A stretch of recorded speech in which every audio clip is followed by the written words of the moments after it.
ပွဲကောက်ထဲမှာကွက်ကြံထွက်ရင်ယူမလားဗျာဒီချန်လေးရအောင်မယ်9ပဲပဲလေဒါကွက်ကြံပေးတယ်လို့ပြောလို့ရရင်တော့1205ပဲကိုရှော့တင်းပပရှိရဆိုတော့ဒါကွက်ကြံပေးရဗျာနော်မြပွဲကောက်ထဲမှာအခြားနီးကြပြီးပါမြေလိုက်ရှာဝယ်ကြည့်လိုက်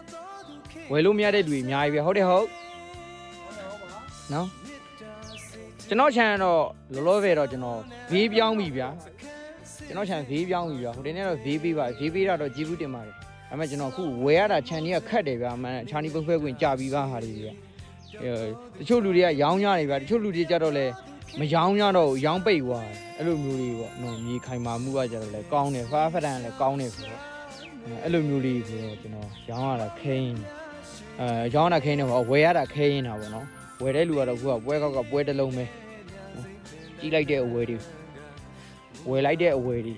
ကြီးလိုက်တဲ့မြေတွေနော်ဒါတွေကတော့9ဖက်ပတ်လေလေးဗျာဒါဖေးကြံပြီး1205ပဲအခြားနီးပုံဖဲခွင့်လူနေထိုင်ခွင့်နဲ့ကြာထားတယ်နော်အလှဲ့လေးကတော့ဒီကောင်မြောက်လှဲ့လေးဖြစ်မယ်ရှေ့ကဒါပေးနေဖဲကွန်ကရစ်လန်ဒီဘက်လမ်းခြုံရှုပ်နေဒီဘက်ခြုံဒီဘက်ခြံချမ်းပါရှင်လားရှင်းကောင်းမယ်နော်ဒီထဲမှာလဲရောင်းကွက်ထွက်ရင်ကျွန်တော်အနိုင်ပါတယ်ခင်ဗျာနော်ဒီချန်လေးဒါပွဲကောက်ဗီလာရဲ့အရှိဘက်ပေါ့နော်ဟုတ်ကဲ့ပါဖိတ်ဝင်ပိုင်းရင်ဟယ်လိုလိုက်ပါအားလုံးကျေးဇူးပါ